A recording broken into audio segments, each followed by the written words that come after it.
Após registrar um prejuízo de mais de 6 bilhões de reais, o Conselho dos Correios aprovou um empréstimo de 20 bilhões, e se ele não conseguir pagar o empréstimo, quem vai pagar seremos nós. Esta é a Visão Libertária, sua fonte de informações descentralizadas e distribuídas. Ajude a propagar as ideias de liberdade. Deixe o seu like e compartilhe com seus amigos. Um artigo seu pode virar vídeo aqui também, sabia?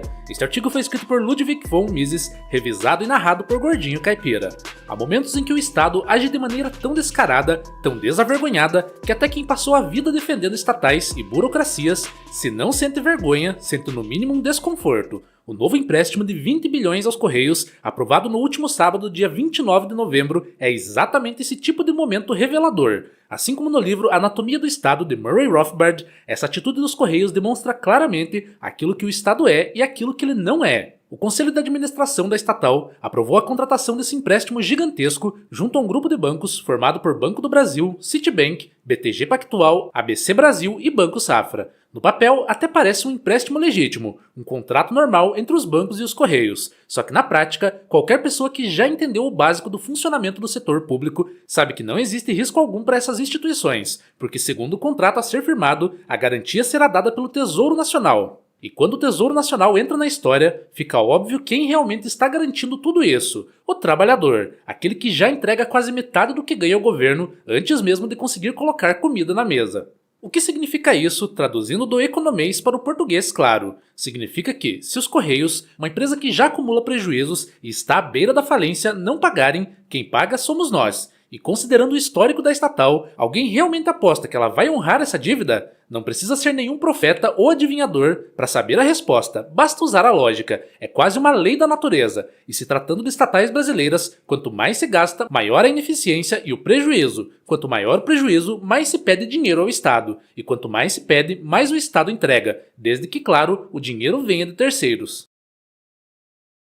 O cenário atual dos Correios dispensa adjetivos, pois os números falam por si. O prejuízo acumulado só nesse ano de 2025 já passa de 6 bilhões de reais. Até o final do ano, ou seja, em pouco mais de um mês, o rombo projetado é de 10 bilhões. Não estamos falando de uma empresa que teve um trimestre ruim, ou que sofreu algum solavanco passageiro. Estamos falando de uma estatal que ficou completamente parada no tempo, num período em que o e-commerce explode, a logística privada avança e a descentralização tornou a entrega de encomendas um dos setores mais competitivos da economia. O mundo mudou, a tecnologia mudou, os consumidores mudaram e as empresas do setor logístico também. Só os Correios continuam exatamente como sempre foram, lentos, pesados, burocráticos e cada vez mais incapazes de gerar receita suficiente para sequer cobrir seus próprios custos. Façamos a seguinte reflexão: o que acontece quando uma empresa privada se encontra num estado como esse dos Correios? Ela fecha, é vendida, é reestruturada à força ou simplesmente perde espaço no mercado até desaparecer. Essa é a lógica natural de um sistema que premia eficiência e pune a incompetência, mas quando se trata de uma estatal, a lógica é invertida. Quanto pior ela se torna, quanto mais perde mercado e eficiência, quanto mais devora seus recursos de maneira ineficaz,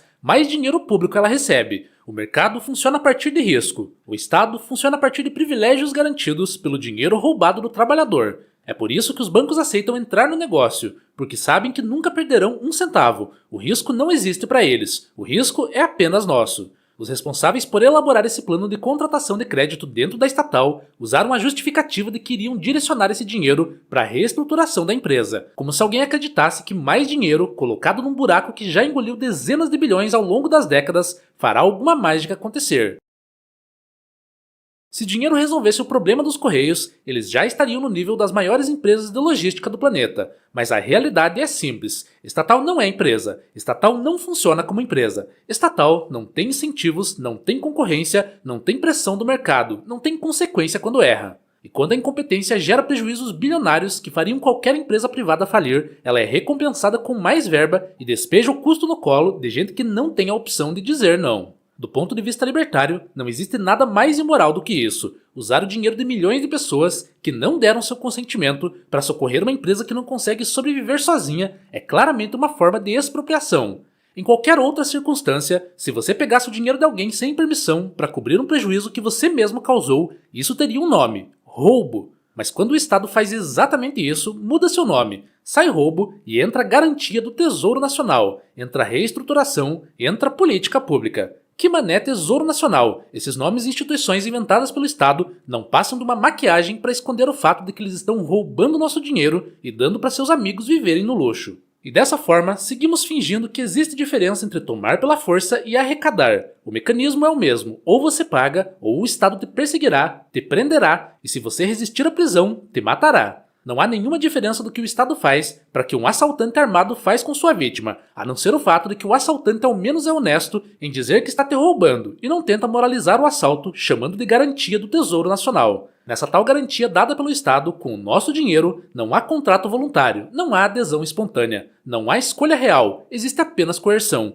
Se o Brasil fosse um país minimamente sério, esse debate nem existiria. Os Correios já teriam sido privatizados há anos, ou fechados de uma vez, permitindo que empresas eficientes fizessem aquilo que eles já sabem fazer: entregar encomendas de forma rápida, barata e inovadora. A economia ganharia, os consumidores ganhariam, os trabalhadores ganhariam, mas claro, isso significaria acabar com milhares de cargos que servem de moeda política, significaria reduzir o poder do governo, significaria tirar das mãos de burocratas a capacidade de gerir bilhões alheios sem qualquer pressão de resultado. E isso, para o Estado, é inadmissível. A situação revela também como o governo trata o cidadão, não como alguém que tem direitos, mas como alguém que tem obrigações eternas. Obrigações de pagar, de financiar, de sustentar, de cobrir prejuízos criados por aqueles que nunca terão que arcar com as consequências.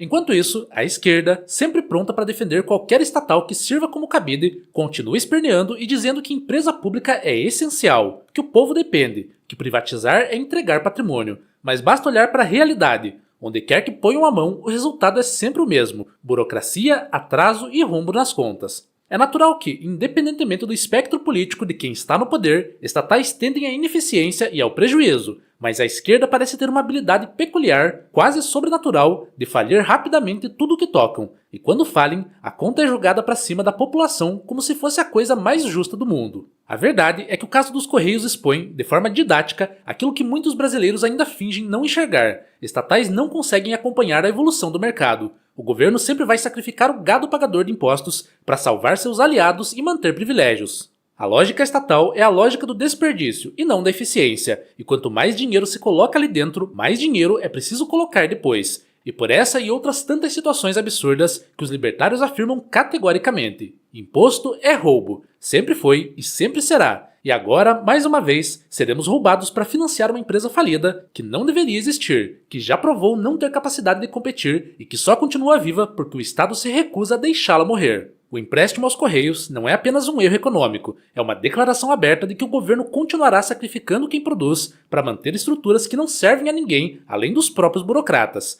É mais um capítulo da história brasileira em que os trabalhadores pagam por escolhas que não fizeram, por dívidas que não contraíram e por fracassos que não cometeram. E enquanto essa lógica não for rompida, nada mudará. O Estado continuará salvando seus amigos e nós continuaremos pagando a conta. Obrigado pela audiência. Este é um canal colaborativo. Participe você também. Cadastre-se agora mesmo em nosso site visãolibertaria.com e envie seus artigos por lá. Os colaboradores recebem recompensas em Bitcoin. Inscreva-se no canal e clique no botão da campainha para ser avisado de novos vídeos. Até a próxima!